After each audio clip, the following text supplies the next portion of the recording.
कि तालिबान ने पाकिस्तान की चौकियों पर कब्जे कर लिए हैं। डूरंड लाइन जो अफगानिस्तान पाकिस्तान के बीच में अकॉर्डिंग टू अफगानिस्तान तथा कथित लाइन है, उसको वो नहीं मानता है। उसके दूसरी तरफ पाकिस्तान की चौकियों पर तालिबान ने कब्जा कर लिया है। इस तरह के सीन कुछ देखने को मिल रहे हैं कि ड्रोन से निशाने बनाए जा रहे हैं। काबुल के अंदर एक टैंकर फटने को पाकिस्तानी मीडिया ने एयर स्ट्राइक करार देकर फर्जी न्यूज़ वैसे ही फैलाई जैसे भारत के केस में फैलाई। आज उसका भी हम संपूर्ण विश्लेषण करेंगे। लेकिन फिलहाल की तमाम खबरों में सुनने के लायक बात यही है कि तालिबान पाकिस्तान के बीच में चल रहे संघर्ष में फिर से एक बार पाकिस्तान ने अफगानिस्तान के सामने सीज़ फायर की गुहार लगाई है कि भाई रुक जाओ, बहुत हो गया। लेकिन हाँ, इस बात को पाकिस्तान हो सकता है ट्रंप की मदद से कहलवाए कि नहीं, सीज़ फायर ट्रंप ने करवाया। या ये भी हो सकता है कि पाकिस्तान कहे कि नहीं, नहीं साहब, अफ़गानिस्तान की तरफ से कॉल आया था। लेकिन अफ़गानिस्तान ने बिल्कुल भारत की तर्ज पर ही पब्लिक किया है कि साहब इनकी तरफ से आ गया है, सीज़ फायर करो, इसलिए हम सीज़ फायर कर रहे हैं। इस पूरी घटना का आज के सेशन में विश्लेषण होगा। अपडेट के साथ सिलसिलेवार घटनाओं का ज़िक्र होगा।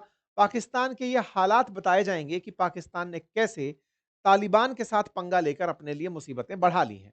अब तक पाकिस्तान में तहरीक-ए-तालिबान था जो परेशान कर रहा था, लेकिन अब अफ़गानिस्तान वाला तालिबान भी अगर साथ जुड़ गया, तो 2 तालिबान एक साथ पाकिस्तान के लिए बहुत बड़ी मुसीबत खड़ी करेंगे, ये आने वाले दिन स्वतः ही बता देंगे। साथ में आपको बता दें कि मुत्तकी की भारत यात्रा भी तो थी, उसका क्या परिणाम निकला, उसको भी साथ में जोड़ेंगे। जल्दी से क्विक अपडेट में जानकारी आपको इस बारे में कि हमको पापा बचा लेंगे। एनीवे, तो फिलहाल के लिए ये नए पापा बचा लेंगे, ये हमारे टीम की क्रिएटिविटी है कि नए पापा नाम दे दिया है ट्रंप को, क्योंकि भारत को तो ओरिजिनल पापा है ना, तो नए पापा नाम दिया है। खैर फिलहाल साथियों, आपको हमने 12 तारीख और 10 तारीख अक्टूबर के दिन 2 घटनाएँ सुनाई थी कि पाकिस्तान की एयर स्ट्राइक तालिबान में हुई, जिसमें कि तालिबान ने मुँहतोड़ जवाब दिया और उसने पाकिस्तान के 58 सैनिक मार दिए। तारीखें बीतती गई, आज अब 15 तारीख में है।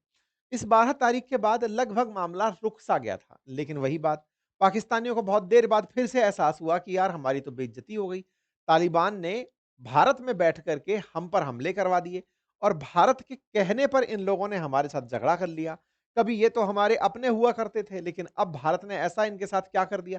ये पाकिस्तानियों को जब रियलाइज़ हुआ, उसके बाद पाकिस्तानी लड़ाकू विमानों ने फिर से गोलीबारी करना शुरू कर दी। कहा गया कि राजधानी काबुल और स्पिन बोल्टक नामक एरिया है पाकिस्तान के बॉर्डर पर अफगानिस्तान का, वहां पर हमले हुए जिसमें दर्जनों लोगों के मारे जाने की खबर निकल करके आई। बदले में अफगानिस्तान ने भी पाकिस्तान के पेशावर में ड्रोन से हमला कर दिया। इसके साथ-साथ जानकारी निकल कर के आई कि ये पूरी घटना एक दूसरे की प्रतिक्रिया स्वरूप ज़्यादा हो रही थी। अगर मैं पूरी टाइमलाइन आपके सामने रखूँ तो शुरुआत खैबर पख्तूनख्वा में टीटीपी का पाकिस्तानी सैनिकों पर हमला बड़ा कारण बना था, जिसमें 23 पाकिस्तानियों की मौत हुई थी, सैनिकों की मौत हुई थी। इसकी बदले की कार्रवाई में पाकिस्तान ने काबुल में हवाई हमला किया। इसके बाद में पाकिस्तान ने पख्तीका प्रांत में हमला किया। अफगानिस्तान ने तालिबान ने नागरिकों के मारने का इनके ऊपर आरोप लगाया। फिर 11 से 12 तारीख के बीच में अफगानिस्तान के तालिबान ने पाकिस्तान की सैन्य चौकियों पर हमला किया। 58 सैनिकों को मार गिराया। 12 अक्टूबर के दिन पाकिस्तान ने कंधार और हेलमंद प्रांत में ड्रोन से हमले किए। इसी बीच में पाकिस्तान ने कतर से और सऊदी से कहा कि कृपया करके शांति करवा दीजिए। न्यूज़ निकल कर आती है, कतर के द्वारा दोनों देशों से कहा जाता है कि कृपया करके शांति बनाए रखिए। सऊदी ने इन दोनों के बीच में, क्योंकि सऊदी बहुत ट्रोल हुआ था इस दौरान जब अफगानिस्तान पाकिस्तानियों को मार रहा था। ट्रोल इस बात पर हुआ था क्योंकि सऊदी ने पाकिस्तान के साथ कमिटमेंट लिया हुआ है कि यदि पाकिस्तान पर कोई हमला होगा तो वो सऊदी पर भी माना जाएगा। तो सऊदी इस हमले के बावजूद चुप बैठा हुआ है। इससे पाकिस्तान में भी बड़ी किरकिरी हुई और पाकिस्तान की अंतर्राष्ट्रीय स्तर पर बड़ी किरकिरी हुई। खैर, इस खबर के अंदर आगे बढ़ते गए तो ये न्यूज़ निकल कर आई कि पाकिस्तान ने कतर और सऊदी से कहा कि कृपया करके हमारी जंग रुकवा दीजिए। लेकिन इस तरफ तो इन्होंने बातचीत की कि जंग रुकवा दीजिए। ये बात जब बाहर निकल कर आई कि अमेरिका बुरा मान जाएगा। क्यों? क्योंकि शर्म अल शेख के अंदर इजिप्ट में ट्रंप से शहबाज शरीफ मुलाकात करने वाले थे। शहबाज शरीफ मुलाकात करने वाले थे, सऊदी क्राउन प्रिंस इजिप्ट नहीं गए थे। ऐसे में कहीं न कहीं इन्हें फिर से ट्रंप से ही बड़ी उम्मीदें ज निकल कर आई कि मैं उनसे जाकर कहूँगा कि कृपया करके थोड़ी तो हमारी इज्जत रखवा लो। ट्रंप ने कहा ठीक है, एक बार फ्री हो जाऊँ, तब तक तुम मामला चलाओ, फिर मैं तुमको तुम्हारी जान बचाऊँगा, तब मैं सीज़ फायर करवाऊँगा। लेकिन इस बीच पाकिस्तानी सेना ने अपनी तरफ से काबुल के कुछ इलाकों में ड्रोन से हमले कर दिए। नाराज हुए तालिबानी टैंकर लेकर रात को ही निकल पड़े। भाई साहब, तस्वीरें निकल कर के आती हैं 15 अक्टूबर की, यानी कि आज की सुबह की तस्वीरें हैं, जिसमें आप टैंकर्स को बॉर्डर की तरफ तेजी से जाते हुए देख सकते हैं। काबुल पर हुए हमले के बाद में जिस तरह की न्यूज़ निकल कर आना शुरू होती है, सुबह बात निकल कर के आती है कि स्पिन बोल्डक एरिया के अंदर अफ़गान फ़ोर्सेस और पाकिस्तानी फ़ोर्सेस आज के दिन आमना-सामना कर रही हैं। ऐसे में न्यूज़ निकल कर आती है कि Afghan forces are advancing in this area, यानी कि अफ़गानिस्तान की फ़ोर्सेस ने डूरंड लाइन पार कर ली है और वो पाकिस्तान की तरफ एंट्री कर गई हैं। मैप पर अगर देखेंगे तो ये रहा स्पिन बोल्डक। इससे पहले जो हमला हो रहा था वो पक्टिका क्षेत्र के अंदर हो रहा था। पक्टिका और कंधार को टारगेट बार-बार बनाया जा रहा था। काबुल को टारगेट बनाया जा रहा था, लेकिन अब स्पिन बोल्डक एरिया चर्चा में आया और इस क्षेत्र से पाकिस्तान की तरफ चीज़ें निकल कर आई। तो ये पक्टिका था, स्पिन बोल्डक नीचे की तरफ है। इन क्षेत्रों में पहले हमले हो रहे थे और पक्टिका से अब यहाँ से हमले आगे की तरफ निकल गए। तो कुल मिलाकर के पाकिस्तान-अफ़गानिस्तान के बीच के असल झगड़ों में इन दोनों के बीच की एक सीमा रेखा, जिसे डूरंड रेखा के नाम से जाना जाता है, जो 1893 में उस समय के ब्रिटिश भारत और अफ़गानिस्तान के बीच में तय की गई थी। 132 साल पहले इसे सीमा माना गया था। इस सीमा को लेकर के ही सबसे पहला विवाद इन दोनों देशों के बीच शुरू हुआ। अफ़गानिस्तान ने कहा कि वो इस चीज़ को नहीं मानता है। अफ़गानिस्तान ने कहा 1892 के 93 के फैसले को हम क्यों मानें? हमारे ही खैबर पख्तून जो समुदाय थे वो इसने बाँट दिए, तो हम इसे नहीं मानते। हमारे ही कबीले दोनों तरफ रहते हैं, तो हमारा क्षेत्र थोड़ा ज़्यादा होना चाहिए। क्योंकि पाकिस्तान ने धीरे-धीरे इस डूरंड लाइन को गायब करते हुए अफ़गानिस्तान का हिस्सा कब्जाने की सोची थी। लेकिन इस बात का जब अफ़गानिस्तान को एहसास हुआ, जब उसके तालिबान के शासन कब्जे में आया, उसने इस बात का विरोध करना शुरू किया कि हम डूरंड लाइन भी नहीं मानते, हम अपना क्षेत्र मानेंगे जहाँ हमारी पख्तून कम्युनिटी रहती है, हम पूरे क्षेत्र को चाहते हैं।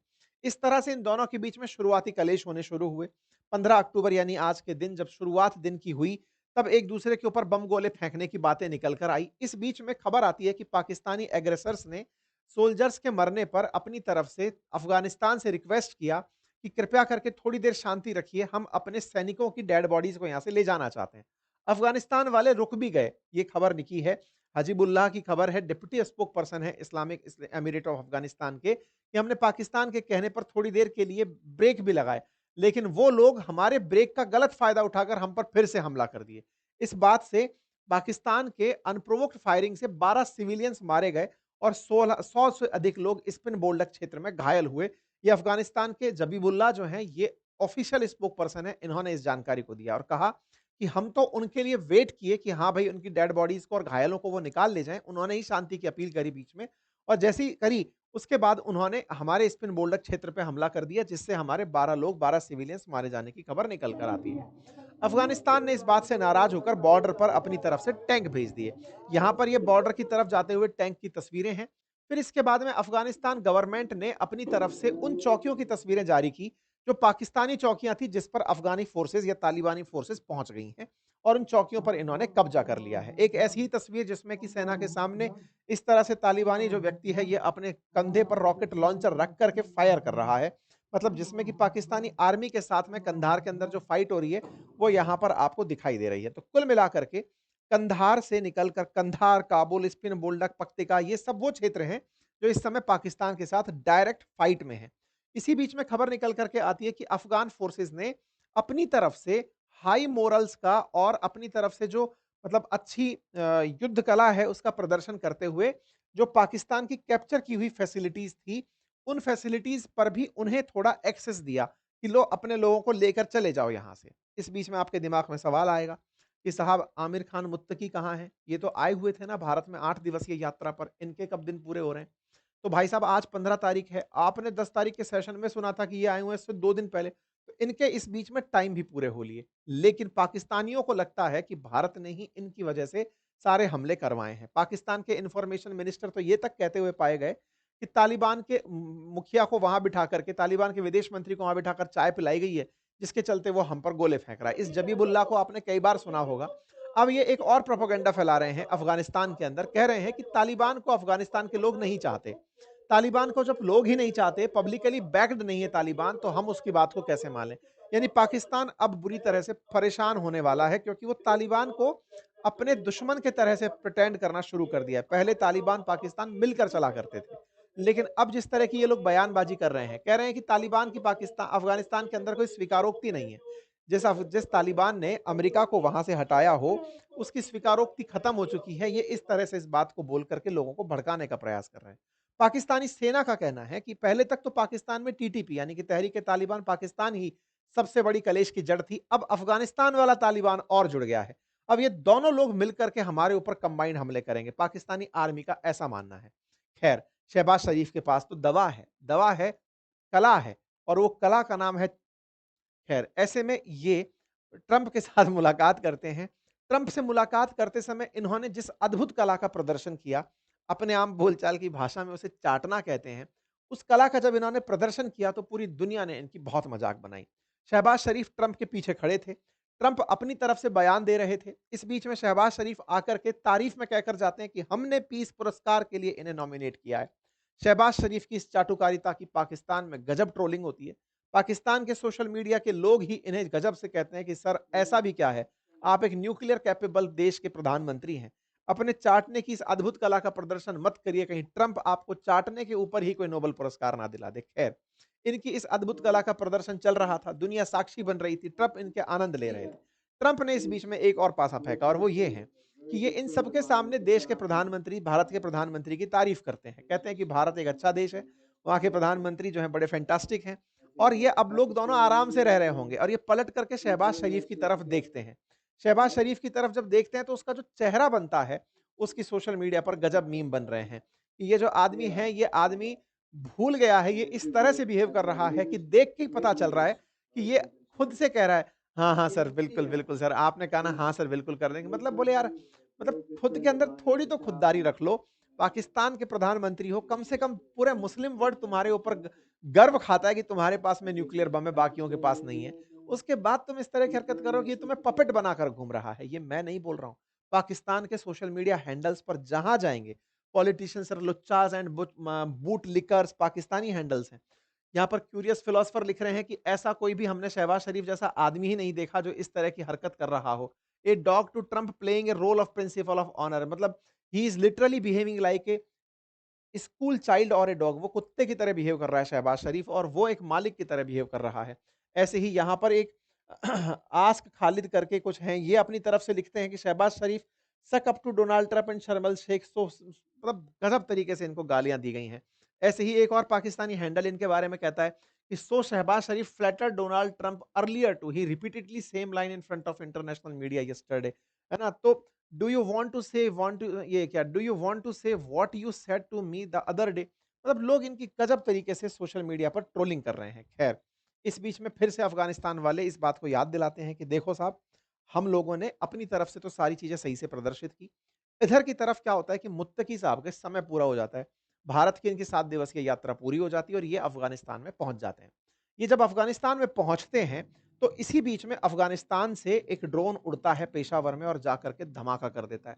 अफगानिस्तान के तालिबान के द्वारा पाकिस्तान के बॉर्डर के आउटपोस्ट पर इस तरह का गोला फेंक करके जिस तरह से आप यहाँ पर तस्वीरें देख रहे हैं, हमला किया जाता है। ये आपको 3:30 बजे की एक तस्वीर जो है मैं यहाँ पे दिखा रहा हूँ, जिसमें कि एक ड्रोन से हमला करके इस पूरे पोस्ट को निशाना बना दिया जाता है।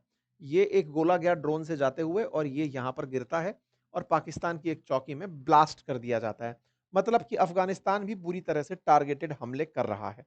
इसी बीच में बात निकल कर के आती है कि पाकिस्तानी साइड ने अपनी डिफीट देख करके जिसके चलते इनके 12 से अधिक लोग मारे गए, ये सारी खबरें जब बाहर निकल कर आना शुरू होती हैं, तो पाकिस्तान से फेक न्यूज़ चलना शुरू होती है और फेक न्यूज़ में आता है कि इन्होंने काबुल के अंदर हमला कर दिया है और काबुल के अंदर इस प्रकार से धुआँ उठती देखी गई। एक बार के लिए सोशल मीडिया पर चलने लगा कि हाँ, कहीं ऐसा तो नहीं है काबुल में हमला हो गया है।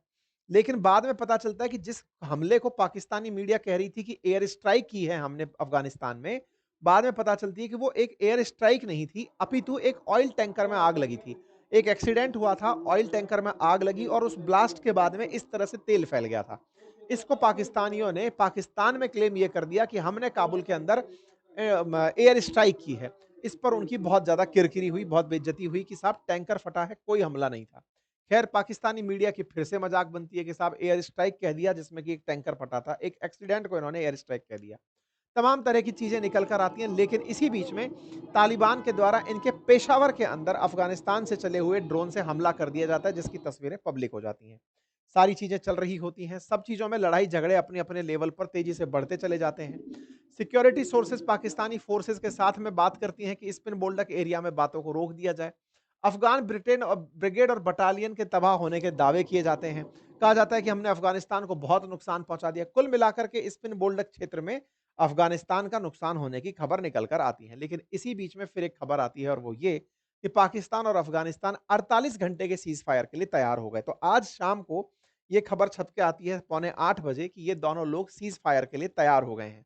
और सीज़फायर की खबर को अफ़गानिस्तान की मीडिया में इस तरह दिखाया जाता है कि spokesperson of Islamic Emirate of Afghanistan Zabihullah Mujahid ने टोलो न्यूज़ से कहा है कि at request and insistence of Pakistani side a ceasefire between the two countries will take effect today after 5:30 PM. ये वही 5:30 पीएम है जो भारत के साथ ऑपरेशन सिंदूर के समय पर पाकिस्तान ने किया था। पता नहीं 5:30 का इनका क्या लफड़ा है। कुल मिलाकर के पाकिस्तान ने अफ़गानिस्तान से कहकर सीज़फायर की आज डिमांड कर ली है। अब ध्यान से देखिएगा, इसे जैसे ही मीडिया में छापा गया, पाकिस्तान इस बात से चिढ़ेगा कि हमारी फिर से बेइज्जती हो गई, सीज़फायर हम माँगते हैं, लेकिन दुनिया वाले इसे पब्लिक कर देते हैं। जैसे भारत ने भी साफ कहा था कि पाकिस्तान के कहने पर सीज़फायर किया है, पाकिस्तान से कॉल रिसीव हुआ है, ये भारत ने इन्फॉर्म किया था। अफ़गानिस्तान ने भी वही कहा है, पाकिस्तान की तरफ से सीज़फायर का कॉल आया था। अब पता है क्रेडिट के नाम पर कौन आदमी निकल कर आएगा? ट्रंप, जो कहेंगे कि मैंने कहा था पाकिस्तान से कि कॉल करके कहो कि सीज़फायर करना है और इसके बाद मैं दुनिया में कहूँगा कि मैंने नवा युद्ध रुकवा दिया है। क्यों? क्योंकि एक पार्टी को जब आप कह देते हो कि तू चुप रहेगा, तू पिटता रहेगा, तो दूसरी पार्टी भी कितने दिन तक मारेगी? भारत ने भी पाकिस्तान के केस में यही किया था कि अगर पाकिस्तान रिप्लाई नहीं करता है, तो हम उसे नहीं मारेंगे। ट्रंप इस बात को कहते हैं कि उन्होंने सीज़ फायर कराया। कैसे? पाकिस्तान को चुप करा के कि भाई अब तू रिप्लाई नहीं करेगा, शांति से बैठ जा। शांति चाहता है तो शांति से बैठ जा। पाकिस्तान चुप हुआ, इसका क्रेडिट वो अमेरिका को देता फिरता है कि इन्होंने सीज़ फायर करा दिया, भारत के उसूलों का सीज़ फायर। ऐसे ही अफ़गानिस्तान ने इनके साथ सीज़ फायर किया क्योंकि पाकिस्तान ने डिमांड किया है। अब कल को ये जाकर कहें कि हमने अमेरिका की मध्यस्थता में सीज़ फायर करा दिया, तो ये न्यूज़ आपको बाद में ऐसे ही दिखाई देगी। खैर फिलहाल के लिए ट्रंप से इनको उम्मीदें तो होंगी कि हमने उनके कहने पर किया है। ये यहाँ के ऑफिशियल स्पोक पर्सन का बयान है, based on request and insistence of Pakistani side the seize fire between two countries will begin after 5:30 PM today. कुल मिलाकर के दोनों देशों के बीच में शांति वार्ता की बात निकल कर आती है। उम्मीद है कि आप सभी साथियों को ये जानकारी समझ में आई हो। पाकिस्तान का ये जो पूरा हमने आपके सामने ज़िक्र किया, ये केवल ये दोहराने के लिए था कि आगे से जाके माफ़ी माँगता है, फिर ट्रंप के कहने के कारण माफ़ी माँगी, ये दुनिया को बताता है और फिर कहता है कि ट्रंप ने सीज़ फायर करवाया क्योंकि हमने उनके कहने पर सीज़ फायर कर लिया। इस बात का जाकर ट्रंप को फिर ये बिलियंस ऑफ डॉलर का सौदा करके दे आते हैं। खैर, फिलहाल के लिए इतना ही। जानकारी पसंद आई हो तो साथियों से साझा करें। चैनल पर नए हैं तो सब्सक्राइब कर लें।